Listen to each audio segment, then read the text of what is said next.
UP TGT में खासकर जो कॉमर्स में है, बिजनेस स्टडी का कुछ पार्ट्स हैं, कुछ सिलेबस हैं। हम उनका पूरा वीडियो डालने का प्रयास करते हैं। आज हम प्रबंध का विचारधारा के बारे में कुछ वीडियो डाल रहे हैं। प्रबंध विचार में प्रमुख विचारकों के योगदान का विश्लेषण मुख्य रूप से एफ.डब्ल्यू. टेलर और हेनरी फेयोल और एल्टन मेयो का उल्लेख हमको सिलेबस में किया गया है।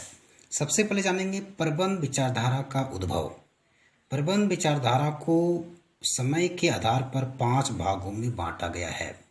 नंबर 1 है वैज्ञानिक प्रबंध के पूर्व के काल या 1880 से पहले, और दूसरा है वैज्ञानिक प्रबंध का काल या 1880 से 1930 ईस्वी तक, और मानवीय संबंध का काल है या 1930 से 1950 ईस्वी, और सामाजिक विज्ञान का काल या 1950 के बाद, और प्रबंध विज्ञान का काल या 1950 के बाद। ऐसे सामाजिक विज्ञान काल और प्रबंध विज्ञान काल ये दोनों साथ साथ चला है। हम लोग जानेंगे प्रबंध विचारधारा के मतों को आधार पर कितने भागों में बांटा गया। यह मुख्य रूप से 3 भागों में बांटा गया है। एक शास्त्रीय विचारधारा, दूसरा नवशास्त्रीय विचारधारा और तीसरा आधुनिक विचारधारा। हम लोग जानेंगे तीनों विचारधाराओं में प्रबंध का सिद्धांत कितने कितने भागों में बांटा गया है। सबसे पहले जानेंगे शास्त्रीय विचारधारा के अंतर्गत प्रबंध के मुख्य रूप से 3 सिद्धांत हैं। पहला है वैज्ञानिक प्रबंध सिद्धांत, दूसरा प्रक्रिया प्रबंध सिद्धांत, तीसरा है नौकरशाही सिद्धांत। सबसे पहले हम लोग जानेंगे वैज्ञानिक प्रबंध सिद्धांत है क्या। देखिए, यह सिद्धांत का प्रतिपादन एफ.डब्ल्यू. टेलर ने किया है। इस सिद्धांत में पहली बार औद्योगिक प्रबंध की वैज्ञानिक प्रक्रिया की बात की गई है। टेलर से पूर्व प्रबंध मात्र प्रयास और प्रयोग था, लेकिन इसके पूर्व कोई निश्चित पद्धति नहीं थी। इस सिद्धांत में नियोजन, समन्वय, पर्यवेक्षण, नियंत्रण और अभिप्रेरण पर बल दिया गया। टेलर द्वारा वैज्ञानिक प्रबंध सिद्धांतों का कुछ उद्देश्य है, जो उद्देश्य के माध्यम से स्पष्ट हो जाता है कि टेलर ने वैज्ञानिक प्रबंध में क्या बिंदु रखे हैं। नंबर 1 है संस्था को अधिकतम समृद्धि प्राप्त करना, दूसरा संस्था के कर्मचारियों को अधिकतम संतोष प्राप्त करना, तीसरा न्यूनतम उत्पादन लागत, चौथा पर्याप्त लाभांश, कर्मचारियों को उच्च भुगतान, और 5वां है उद्योग की व्यापकता और विशिष्टता। टेलर की विचारधाराओं ने प्रबंध के 4 दायित्वों को स्पष्ट किया है। टेलर ने कुछ दायित्वों को उल्लेख किया है कि प्रबंध का आखिर क्या दायित्व होना चाहिए। नंबर 1 है किसी व्यक्ति के काम के प्रत्येक अंश को वैज्ञानिक निर्धारण करना चाहिए। दूसरा, श्रमिकों को वैज्ञानिक ढंग से चुनाव एवं प्रशिक्षण करना चाहिए। तीसरा, श्रम और पूंजी के बीच सहयोग। चौथा है श्रमिकों और प्रबंधकों के बीच दायित्वों का समान विभाजन। हम लोग जानेंगे प्रबंध प्रक्रिया। दूसरा है शास्त्रीय सिद्धांत के अंतर्गत प्रबंध प्रक्रिया सिद्धांत है, दूसरा नंबर में आता है। यह हेनरी फेयोल का सिद्धांत है। इन्होंने प्रबंध का अर्थ मिलकर काम करना और दूसरों से काम लेना है। प्रबंध सभी संस्थाओं को में लागू तथा प्रबंध के 5 कार्य है: नियोजन, संगठन, आदेश, समन्वय और नियंत्रण है। प्रबंध की सहायता के लिए कार्य विभाजन, अनुशासन, सहयोग की भावना। फेयोल ने संगठन के प्रशासनिक पक्ष की महत्ता बताई है। तीसरा जानेंगे नौकरशाही सिद्धांत। यह विचारधारा मैक्स वेबर का था। इनका जीवन काल 1864 से 1920 ईस्वी तक रहा। इन्होंने संगठन और नौकरशाही का महत्व बतलाया है। इनका मानना था कि कठोर नियमों के बिना प्रबंध की सफलता नहीं है। आलोचकों की दृष्टि से मैक्स वेबर की प्रबंध विचारधारा कुछ कठोर है। यह मानवीय पक्ष को कम महत्व देती है, लाल फीताशाही का पालन करती है। तीसरा जानेंगे नवशास्त्रीय विचारधारा। इसे प्रबंध चिंतन का आंदोलन काल भी कहती है। इससे पूर्व केवल कार्य प्राकृतिक संसाधनों के प्रबंध की बात की गई है। तीसरा है अब महत्व का केंद्र मशीनों के पीछे काम करने वाले व्यक्ति और मनुष्य को हो गया।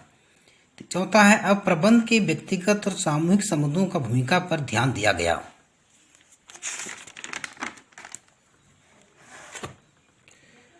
पांचवा है नवशास्त्रीय विचारधारा ने व्यवसाय में मानव मूल्यों के महत्व को समर्थन किया है।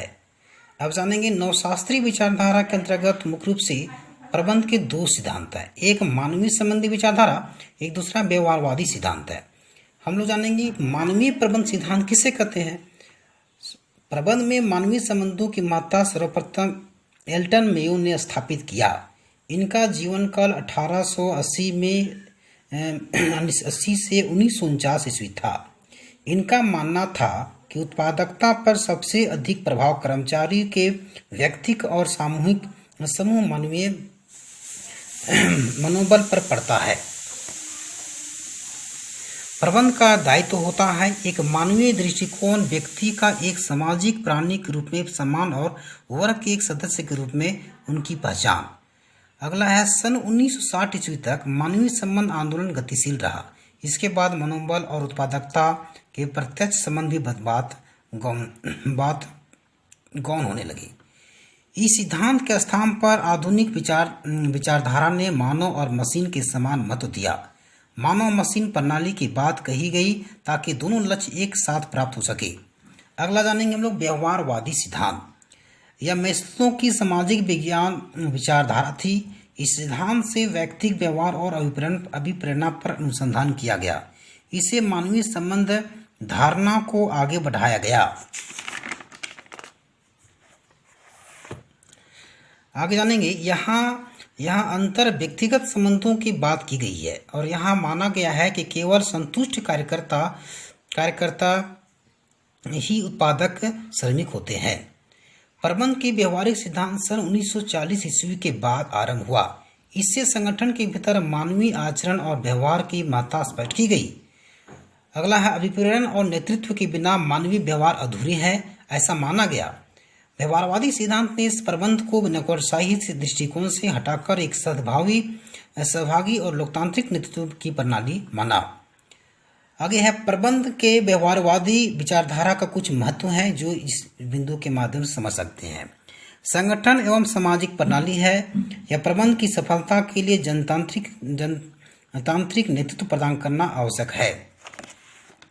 यह द्विमार्गीय संप्रेषण अनिवार्य है। श्रमिक विकास कार्यक्रमों पर ध्यान देना आवश्यक है। उत्पादन प्रक्रिया में मानवीय महत्व की कमी उपेक्षा न करें। अगला हम लोग जानेंगे आधुनिक विचारधारा के अंतर्गत प्रबंध के 3 सिद्धांत है, एक प्रणाली सिद्धांत, दूसरा प्रासंगिकता सिद्धांत, तीसरा परिचालन सिद्धांत।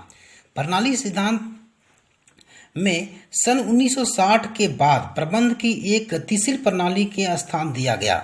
इसके अंतर्गत कई शाखाएं विकसित हुए जिनमें अपनी स्वतंत्र प्रणाली थी, जैसे बाजार, पूंजी प्रवाह, आपूर्ति, उत्पादन, विधि, प्रशासन आदि। इन सबका प्रभाव प्रबंध वातावरण पर पड़ने लगा।